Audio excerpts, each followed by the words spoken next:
নমস্কার, রান্নার পর্বে সবাইকে স্বাগত। কচু শাকের রেসিপি নিরামিষ ও আমিষ দুরকমই আমার চ্যানেলে আমি আপনাদের সাথে শেয়ার করেছি আগে। আজ একটা নিরামিষ কচু শাকের রেসিপি আপনাদের সঙ্গে শেয়ার করতে এলাম। নিরামিষ দিনের জন্য অসাধারণ এই কচু শাক, আশা করি আপনাদেরও খুব ভালো লাগবে। সম্পূর্ণ নিরামিষভাবে ছোলার ডাল দিয়ে কচু শাক বানানোর জন্য আমি ছোলা ডালটা সারা রাত ভিজিয়ে রেখেছিলাম, আর কচু শাকটা এভাবে ছোটো টুকরো করে কেটে ধুয়ে নিয়েছি। এবার সবার প্রথম আমি কচু শাকটাও সেদ্ধ করে নেব, আর ছোলার ডালটাও সেদ্ধ করে নেব। এই দুটো সেদ্ধ করে নিয়ে আমি ফিরে আসছি। গ্যাস অন করে কড়াইতে সামান্য একটু জল দিয়ে কচু শাকগুলো দিয়ে আর অল্প একটু লবণ দেব, দিয়ে এইভাবে একটা ঢাকনা দিয়ে কচু শাকটাকে আমি খুব ভালোভাবে সেদ্ধ করে নেব। এদিকে কড়াইতে আমি জল দিয়ে ছোলার ডালটা আমি সেদ্ধ হতে বসিয়ে দিয়েছি। এখানেও আমি একইভাবে একটু লবণ দিয়ে দেব, দিয়ে এইভাবে ঢেকে আমি ছোলার ডালটা সেদ্ধ করে নেব।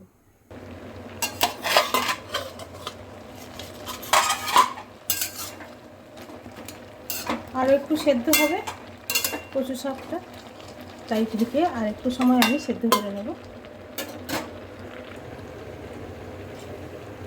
ডালটাও এখন পুরো সেদ্ধ হয়নি, তাই আর একটু সময় নেব, নিয়ে ভালো করে সেদ্ধ করে নেব। ফিরে আসলাম কিছুক্ষণ পর। কচু শাকটা একদম ভালোভাবেই সেদ্ধ হয়ে গেছে। এটা আমি এবার নামিয়ে ভালো করে চেপে চেপে জল ঝরিয়ে নেব। এবার ছোলার ডালটাও আমি দেখে নেব। ছোলার ডালটা কিন্তু একদম গলে যাওয়ার মতো সেদ্ধ করব না, দেখুন এইভাবে সেদ্ধ হয়ে গেছে। এবার আমি এটাকে জল ঝরিয়ে নেব।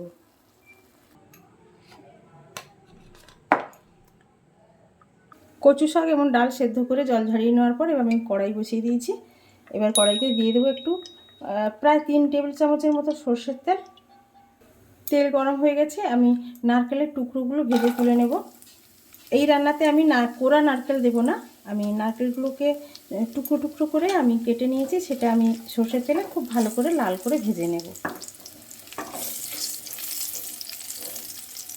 নারকেলের টুকরোগুলো বেশ লাল লাল হয়ে গেছে। এবার আমি এগুলো তুলে নেব অন্য একটা পাত্রে। এবার এক মুঠো চিনে বাদাম আমি সেটাও তেলের উপর ভেজে নেব।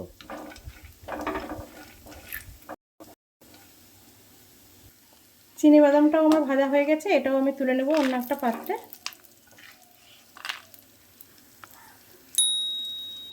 ওই একই কড়ার মধ্যে আমি দিয়ে দেবো আর একটু সর্ষের তেল। ফোড়নের জন্য দেব 3টে শুকনো লঙ্কা, তবে একটাকে আমি দুটো করে দেব, আর দুটো গোটাই দেব। দেব 2টো তেজপাতা 2 টুকরো করে নিয়েছি। 5 ফোড়ন দিয়ে দেব। ফোড়নে খুব সুন্দর একটা গন্ধ বেরোনো পর্যন্ত আমি এটাকে নাড়া করতে থাকবো। ফোড়ন থেকে খুব সুন্দর একটা গন্ধ বেরোতে শুরু করেছে। এবার তেলের উপর আগে থেকে ভেজে রাখা বাদাম নারকেলের টুকরোটা দিয়ে দেব। অল্প একটু নাড়া করে মধ্যে ফোড়নের সেদ্ধ করে রাখা ডালটা আমি দিয়ে দেব।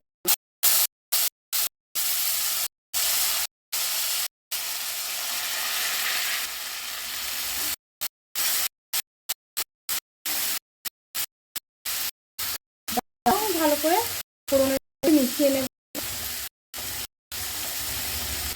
এবার দিয়ে দেব আগে থেকে সেদ্ধ করে রাখা কচু শাক।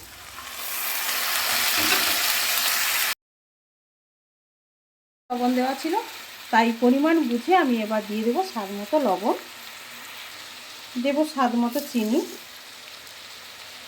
পরিমাণ মতো হলুদ গুঁড়ো, পরিমাণ মতো লঙ্কা গুঁড়ো, দিয়ে দেবো একটু ধনে গুঁড়ো। কিছু এভাবে দেওয়ার পর আমি ভালো করে আবার একই সঙ্গে মিশিয়ে নেব ডাল এবং কচু শাক।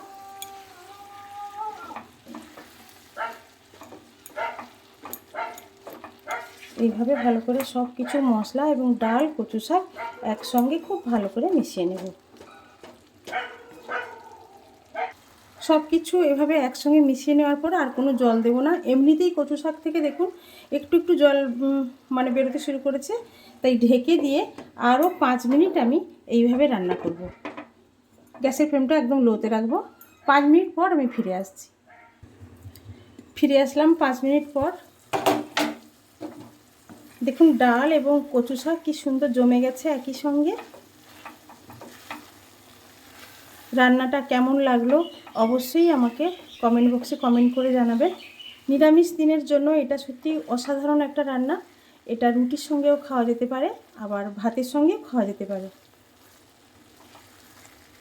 আমার চ্যানেলে এখনও যারা সাবস্ক্রাইব করেননি তাদের জন্য আমার অনুরোধ রইল, আপনারা অবশ্যই করে সাবস্ক্রাইব করে আমার পাশে থাকুন, আমাকে এগিয়ে যেতে আরও সাহায্য করুন। কমপ্লিট হয়ে গেল আমার ছোলার ডাল দিয়ে কচু শাক, সম্পূর্ণ নিরামিষভাবে বানানো।